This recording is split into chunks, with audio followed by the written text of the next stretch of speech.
Half Moon Bay High School. I'm Paulina, and this is the Cougar Campus News. Attention all senior poll winners. Yearbook needs your pictures ASAP. Please check your email and get in touch with Daisy with any questions. We want your picture in the yearbook. Students and staff, as a reminder, our campus is almost open. School reopens this coming Monday for juniors and seniors, while freshmen and sophomores will return the following Monday on April 19th. Please remember to bring your Chromebook on Monday, fully charged and ready to go. Now, here's our admin team with some very important reminders about the 4 pillars. Hello, Half Moon Bay High School students. I'm Andrew Boyson, assistant principal. I'm going to go ahead and go over some safety training and guidelines for your return to hybrid or in-person learning. All right, so you must follow the 4 pillars. I'm going to go ahead and link this slideshow so you can go over in greater detail, but I want to make this brief for our announcements today.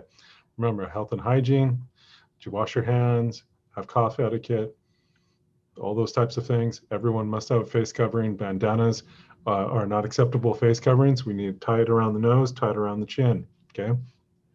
And physical distancing. You stay 6 feet from other people, okay? And I know guidelines have been changing, but for right now, this is what we plan for, and this is what we're going to use as we begin this return to school. Limited gatherings is sort of a separate issue, and I won't go into that now. So Hazel Health, your parent or guardian should have signed up for a health screener, and each morning they'll get a message and they'll complete that symptom checker, and hopefully we'll get a cleared for school message. It's very important that your parent or guardian sends you a screenshot of that message. It will really speed up the process when you enter campus, and you can get to your classrooms in a much more quickly and orderly fashion.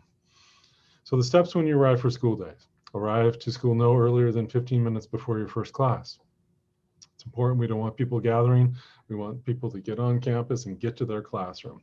Okay, so 15 minutes, try to plan that, and we'll go ahead and process students as they arrive. If you are being driven to school, there's 2 locations. There's the G building drop-off spot and pickup spot, and there's the flagpole drop-off and pickup spot. Student drivers, please go to the upper parking lot. You do not need to have a parking pass, and you can go ahead and check in at the flagpole. If you're walking or riding to school, stay on the sidewalk or ride toward the upper parking lot. Check-in station is at the flagpole. Campus map, just to go over the drop-off spots, we've got the G building location, and we have the other car drop-off spot in front of school, as well as the walk-in, ride-in student driver spot right here. Okay.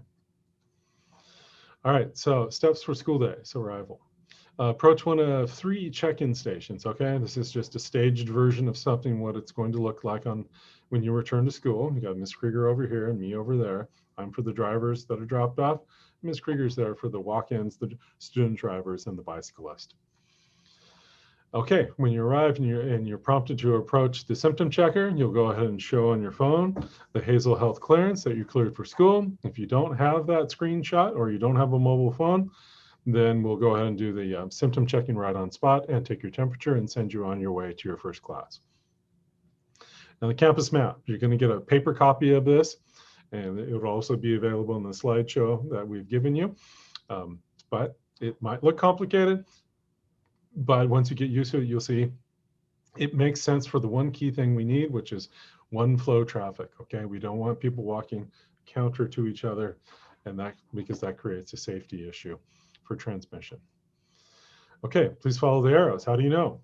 You don't have to have the map. You can take a look at the white arrows, and those will guide you to where you need to be. C&D buildings that are interior classrooms, okay? So let's go over that. C&D buildings, enter from the quad side, all right? Stay on the side of your next classroom. So Ms. Krieger will pretend she's got a classroom on the left-hand side. I have a classroom on the right-hand side. And so please follow those arrows on either side of that classroom. K building is similar as well. It's an interior classroom. So fast pass on the right and then off ramp to the classroom. So you can see I'm entering Ms. Gould's classroom, and Ms. Krieger, just for pretend, we'll say is going to Mr. Reardon's classroom at the end of the building. Entering classroom steps. Before you enter, please use hand sanitizer. There will be a stand outside the door. And then you grab a wipe or a paper towel and spray soapy solution upon it. and then you go to your desk and you clean it. Once you finish your class period for the day and the bell rings and you go to exit, and please listen to your teachers and they'll direct you how to do that in a safe and orderly fashion. You throw away the wipe. You use hand sanitizer again. There's a sanitizer unit on the wall and also in the hallway. And then you follow the flow to your next classroom. Now, please, I know there will be temptation to cut corners and take shortcuts. It's very important that you listen to staff and just follow the arrows. Right now, we're just happy to be back at school, and we want this to be as safe experience as possible. So please just follow the arrows. I know it will take you maybe the long way to get to your next class, but patience and understanding and flexibility is what we need in these difficult times. So next up, steps for the school days. Please, if you see signage, observe those signages, okay? Follow the directions there. Okay, next, bring your water bottle, okay? You will not be able to use the fountains at our brand new water, I don't know what you call them, water fountains, bottle fill stations, water bottles only. To limit gatherings, you cannot use your lockers. Please don't go near them. Don't test the combination, whatever the case is, right? We don't want people clustering near there. If you have PE on a given day, please dress appropriately so you can engage in physical activity. You are only allowed to drink or eat when you are outside and socially distanced. So this is very important. Outside, socially distanced before you eat and drink. And lastly, only 2 people in the restrooms at a time.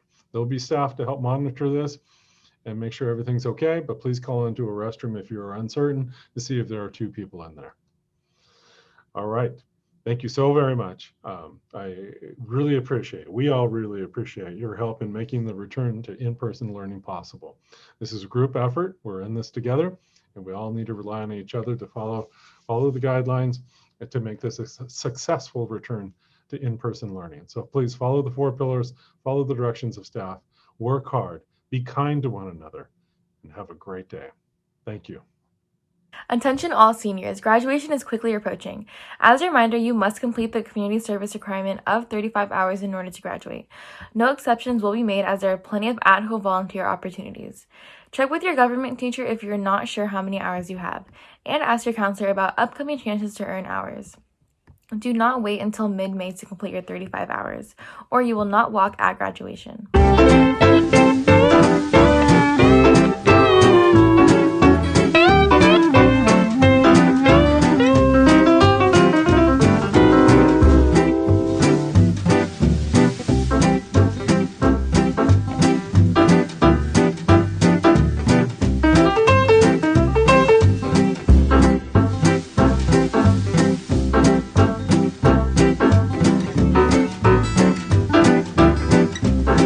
Hey students, have you heard about the brand new Cougar capsule? Here's Ms. Jolivet with more information. Hey Cougars! So, we have a new thing going, which is the Cougar capsule. So, you're going to write a postcard to your future self by the time you graduate from Half Moon Bay High School. So, you can come pick up your postcard in the front office that's in this box. Please make sure to use hand sanitizer and pick the postcard up that's at the very top, okay? And please make sure your student ID and your grade number is on the postcard as well, and you can submit it to my mailbox or just leave it up in the front office for Ms. Jolivet. There you go. Have a good day. Bye, Cougars. The Cougar varsity baseball team came up short in their season opener, losing 3-0 to a tough St. Ignatius team. Senior Josh Lebowski started on the mound and pitched 3 solid innings, allowing 2 unearned runs, while recording 3 strikeouts. Sophomore Devin Costa made his varsity debut pitching 2 innings while allowing just 1 unearned run. Senior David Nieves pitched a shutout inning in relief. Senior Todd Dammarsh led the Cougars with a single and solid defense behind the plate. And junior Jared Madum doubled for Half Moon Bay. And now here's Mr. Olson with the Daily Trivia. Well, the answer to our question on Tuesday about Stanford women's basketball was 1992. Yeah, before this season, that was the last time Stanford won the national championship. Congratulations to the band teacher, Banderson. His class was the fastest answer, and the second fastest, Ms. Sote. Today, our category is U.S. capitals. Have a great weekend out there, everybody.